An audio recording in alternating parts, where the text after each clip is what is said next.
asalaamaaleykum gars yi ñoo ngi leen di nuyu di leen ziar di leen bëggewaat bu baax a baax yéen a ngi ci seen canal YouTube Gueye Studio ñëwaat nañ tey fas yéene leen a defal beneen vidéo comme ni ñu leen ko waxee woon ci suñ vidéo bii di passé won naa leen si vidéo bii di passé nan ngay récupérer sa compte Instagram bi nga fàtte mot de passe bi su fekkente ni da nga yem si vidéo bi boobu seetaanoo ko woon te nga bëgg a récupérer sa compte demal ci description bi premier lien bi ngay njëkk a jot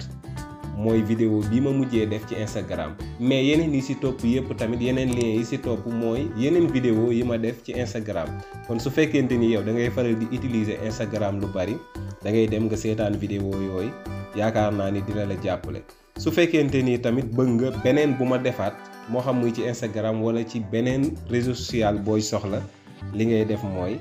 da ngay abonné te nga activer cloche de notification bi bu ko defee dara bañ laa raw ci li fi bàyyi ko kon lan la ñuy def dañ leen di woon tey nan ngay associer sa compte Facebook ak sa compte Instagram ñu dem.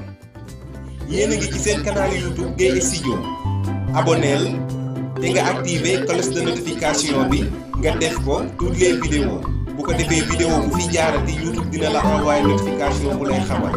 waaye nag bul fàtte di aimer tey partager vidéo yi jaajëf.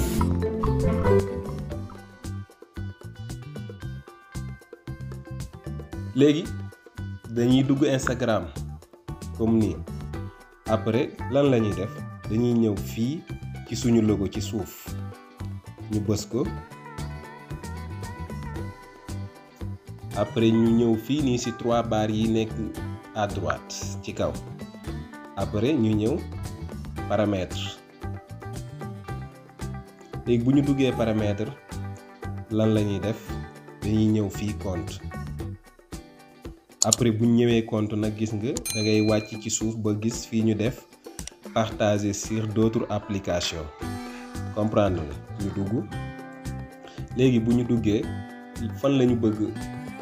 associer suñu compte Instagram bii nii comme ça ñuy partager ay données ñoom ñaar fii la Facebook léegi ñu bës Facebook comme noonu léegi lan la ñuy def.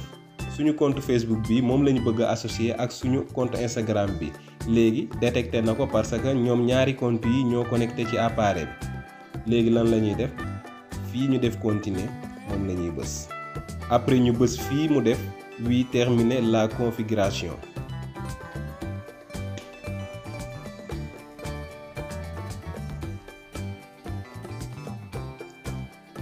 après ñu bës fii nii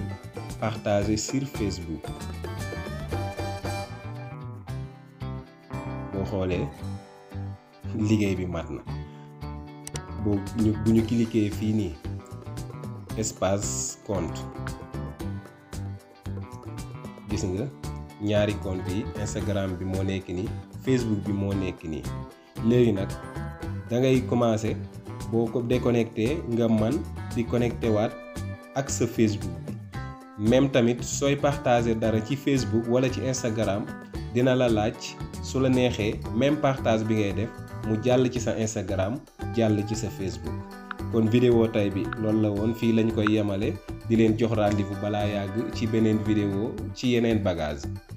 comme d'habitude su fekkente ni yaa ngi soog a ñëw gan nga ci chaîne bi dalal ak jàmm te nga abonné bu ko defee beneen vidéo bii ñëwaat bañ laa raw boo bëggee loolu nag boo abonné ba pare da ngay activer cloche de notification bi su fekkente ni vidéo bi neex na la da nga koy aimer te nga partager ko say gaay loolu lépp nag soo leen ko defee c'est gratuit doo leen ci fay dara jàmm ak jàmm ba beneen yoon. abonneel te nga activer cloche de notification bi nga def ko toutes les vidéos bu ko defee vidéo bu fi jaarati YouTube dina la envoyer notification bu lay xamal waaye nag bul fàtte di aimer tey partager vidéo yi jaajëf.